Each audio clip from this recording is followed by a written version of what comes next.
Hello, আসসালামু আলাইকুম friend. সবাই কেমন আছেন? আশা করি সবাই ভালো আছেন। আমিও আপনাদের দোয়ায় ভালো আছি। আজকে আরো একটি লং ভিডিও নিয়ে চলে আসলাম আমি ঝুমুর আপনাদের জন্য। আশা করি ভিডিওটি সবাই পুরোটা দেখবেন আর কেমন হয়েছে কমেন্ট করে বলবেন।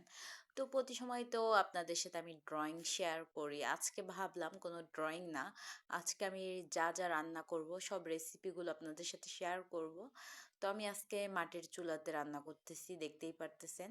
তো আমি ডাল বসাইছিলাম, তো ডালটাকে আমি আগে দিয়ে দিলাম, দেওয়ার পরে কি করলাম, এই যে দেখতেই পাচ্তেছেন ডালের ভিতরে আগে পানি দিয়ে দিয়েছিলাম, তারপর লবণ, তারপর হলুদ টলুদ দিয়ে একদম যখন ডালটা প্রথমে আগে ডাল কিন্তু আমি সেদ্ধ দিয়েছি, আমাদের বরিশালের মানুষ কিন্তু আগে ডাল সেদ্ধ করে, সেদ্ধ করার পর এখানে হলুদ লবণ দেয়, দিয়ে পানি দিয়ে দেয়, তারপরে ডালটা একদম যখন টেনে যায় অনেকখানি, তারপরে হয়ে গেলে বাগার দিয়ে দেয় এরকম কষা, এরকম এই যে রসুনগুলো একদম লাল লাল করে লাল করে ভেজে, তেজপাতা দেয়, এখানে কালি জিরা দেয়, তারপরে এই যে পাঁচফোড়ন মানে যেটা ওইটা দিতে পারেন।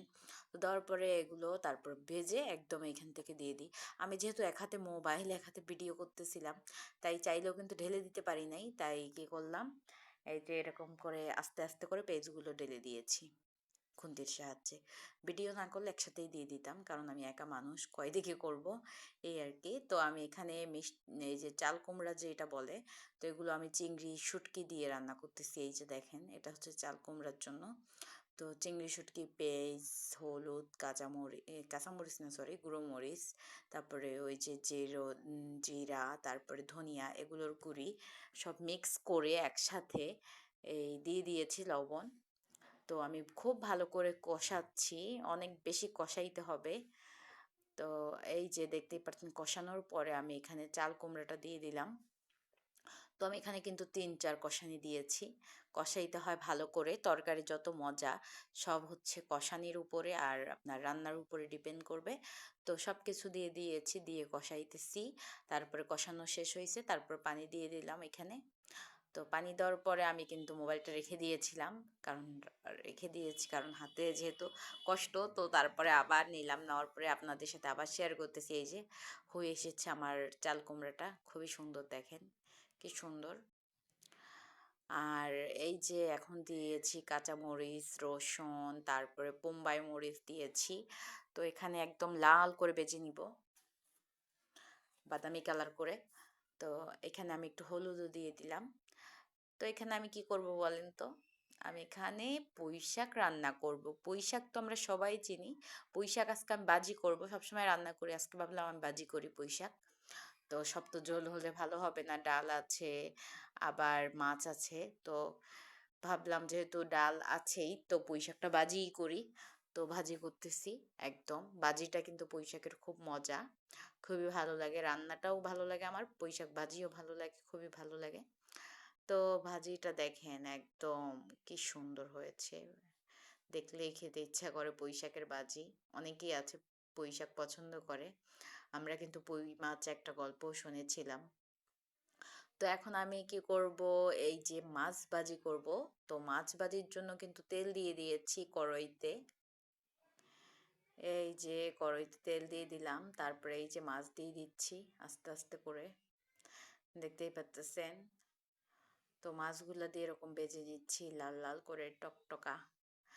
তো ভাজার পরে আমার এখানে কারেন্ট চলে এসেছিল, আর ভাবলাম লাড়কিও একটা শেষ, মানে ওইখানে লাড়কি আবার দিতে হবে নতুন করে, ভাবলাম না দিয়ে যেহেতু শেষের পথেই সব, তো এখানে চুলার মধ্যে এনে দিয়ে দিলাম এই যে মাছগুলো।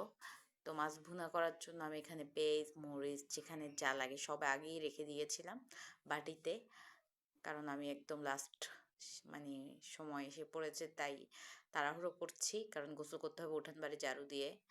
তারপরে আমি এখানে এই যে মাছ ভাজাগুলো রেখে দিলাম, আর এখানে মাছের জন্য পেস্ট টেস্ট এগুলো কষালাম, ভালো করে কষানোর পরে হলুদ মরিচ এগুলো রেখে দিয়েছি বাটিতে, এগুলোও দিয়ে দিব।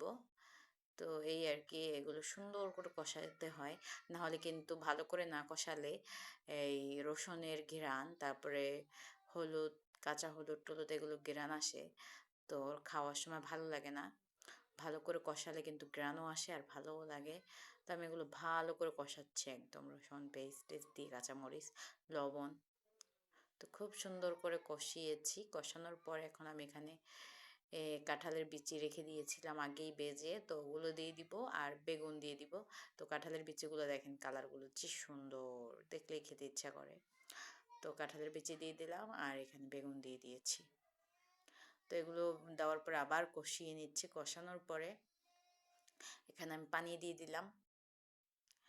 পানি দেওয়ার পর এখানে উপরের থেকে আমি মাছ দিয়ে দিব। তো আমার যেই মাছগুলো বেজে রেখে দিয়েছিলাম আমি, তো এই মাছগুলো বাজারটা দেওয়ার পর এখন ঢাকনা দিয়ে ডেকে দিব। এই যে ডেকে দিয়েছি, শেষ।